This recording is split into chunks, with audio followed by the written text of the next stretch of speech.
Today is a very special day for us as it marks a key milestone in one of government's landmark reform initiatives, the review, restructuring, and repositioning of the 64-year-old entity called Ministry of Finance Incorporated MOFI. Most importantly, I want to thank His Excellency, President Muhammadu Buhari, for his dedication, support, and for his approvals and the overwhelming show of confidence in undertaking this reform. A bit of history. Ministry of Finance Incorporated was set up in 1959 through an act of parliament as a custodian of the federal government's investments in various government-owned enterprises and government-linked enterprises. At its creation, MOFI was envisaged to be a major player in the management of our fiscal policy with respect to managing and government investments. Unfortunately, this has not happened. This is evident in the fact that many of the earlier MOFI investments, such as Naira, NEPA, Nigerian Airways, Nigerian Shipping Line, African Petroleum, and a few others, either failed or delivered suboptimal returns, while the value for many of those has also been eroded. So we made the case for change. It is also the firm belief of Mr. President that all government assets must be known and they must be used to generate cash flows that will contribute to improve government revenues and contribute to the social and economic development of our country. From experience, the outright sale of government assets should not necessarily be our first option. We must, as a government, do all we can to safeguard government investments and assets while finding innovative ways to derive maximum value from them. For our active investments, we must put in place the appropriate corporate governance structures, institutional framework, legislative instruments, policies, capital, and enabling environment and other support to enable investments to deliver the most superior risk-adjusted returns.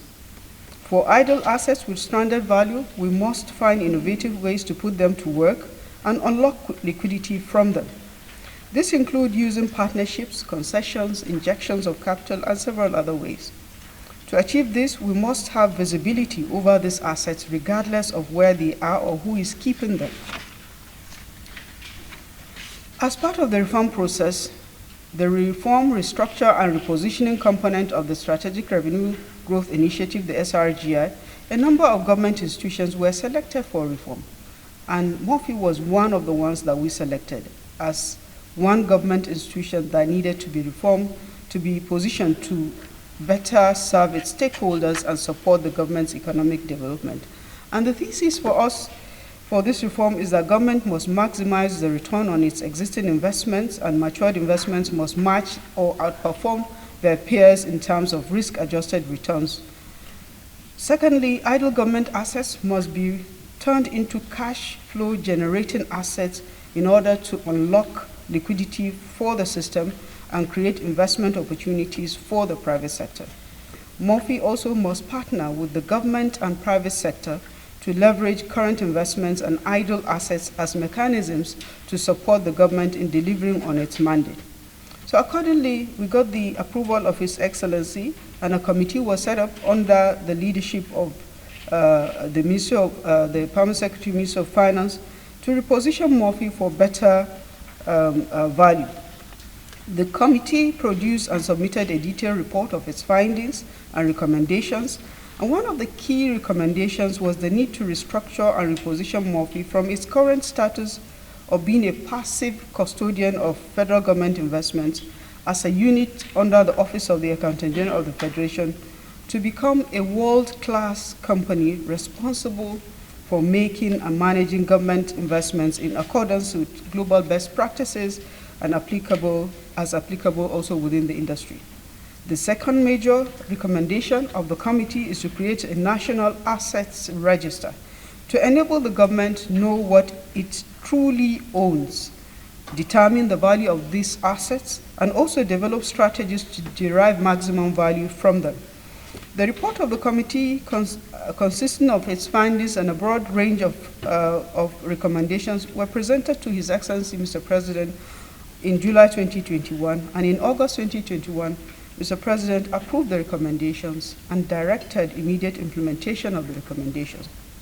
Mr. President's approval for MOFI restructuring included compilation and automation of comprehensive asset register, undertaking the valuation of different classes of assets considered to be strategic to the federal government, creating a robust pipeline of government-owned and government-linked investment opportunities by creating an investment hatchery and an investment deals room.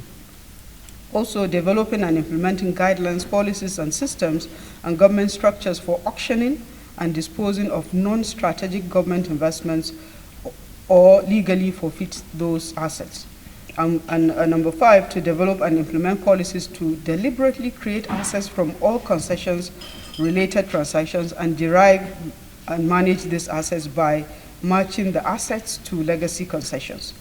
Following the approval of His Excellency, Mr. President, a project management office was set up, and the work that we've done so far, Your Excellency, as mentioned earlier, is undertaken by a technical committee that included not just the ministry, but also the Budget Office of the Federation, the NSIA, the Office of the Accountant General, the BPE, the ICRC, PICA, as well as the Ministry of Justice.